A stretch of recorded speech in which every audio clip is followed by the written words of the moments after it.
Comic books have been a major part of pop culture for nearly a century. They have created some of the most recognizable characters in the world and brought their stories to life.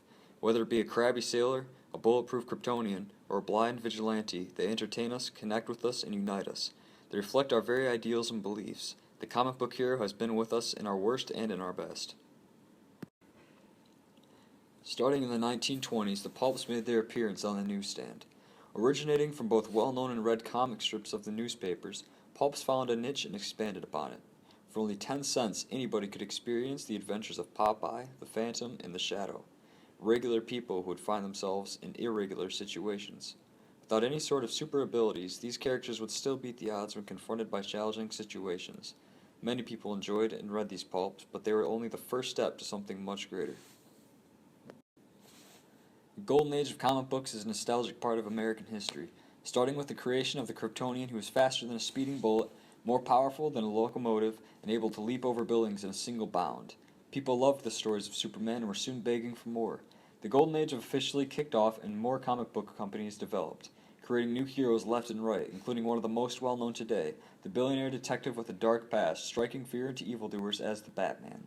Comic book sales erupted with the start of World War II, fueling propaganda. Comic books would tell stories of heroes conquering the Axis powers. Whether it was Superman ripping through a German plane or Captain America punching Adolf Hitler in the face, comic books were getting more support from the American public than ever. However, in the same way World War II built up comic books in the beginnings, it also broke them down in the end. It would be almost a decade before comic books would work their way back into the mainstream.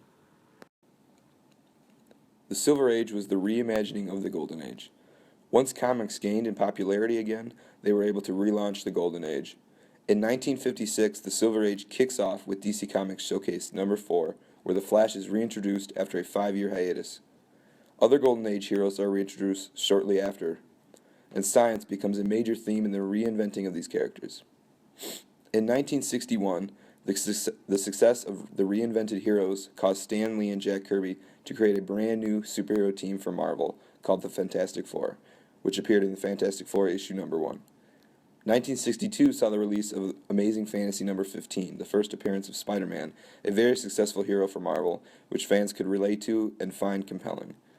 1962 also saw the release of Tales to Astonish number 35, the first appearance of Ant-Man, a very unique superhero that wasn't as well known but still had a following. The Incredible Hulk also debuted in 1962 in The Incredible Hulk number 1. 1962 also was the year Thor debuted in Journey into the Mystery number 8. In 1963, Iron Man first appeared in Tales of Suspense number 39. Marvel wanted to create more teams after the success of the Fantastic Four, so 2 new teams were added to Marvel's roster in 1963. X-Men number 1 was released in 1963, which brought along a new kind of hero, mutants. Marvel needed something to compete with DC's Justice League, so they created the Avengers, which first appeared in Avengers number 1. They were a collection of Marvel's previous heroes. The Bronze Age in comics took place from 1970 to 1985 or 86. We saw during this age was a darker time in comic history, with more real-world issues coming into play, such as Iron Man struggling with alcohol and Green Arrow sidekick Speedy becoming addicted to heroin. The era also saw a rise in the popularity and the introduction of minorities in their own titles, such as Luke Cage, Storm, and the Black Panther. The horror genre in comics sort of took off in this time period, introducing characters like the Ghost Rider. So the trend was more to the tragedy side of dramatic events rather than the comedy, which the comics take their name after. On the brighter side, there are lots of crazy team-ups, like the incredibly one-sided Superman versus the Amazing Spider-Man, and my personal favorite, Superman versus Muhammad Ali. In the mid-1970s, DC launched many new comics such as Jack Kirby's New Gods and Steve Ditko's Shade the Changing Man. The company referred to this as the DC Explosion.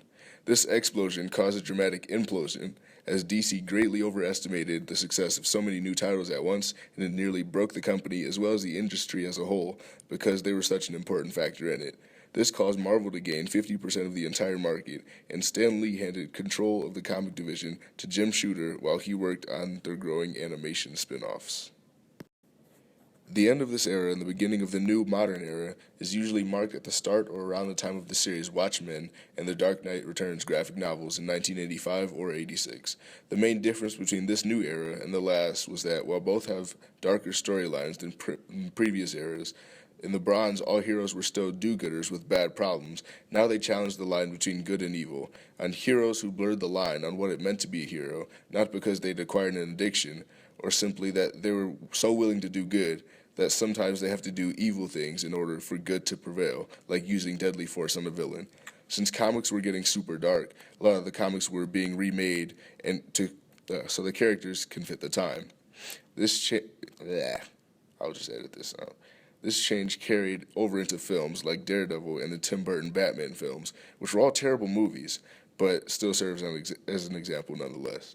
All these failed movies helped filmmakers realize that they need to start making good movies, so DC made a fantastic Batman trilogy, and the Marvel Cinematic Universe that we all love so much was born.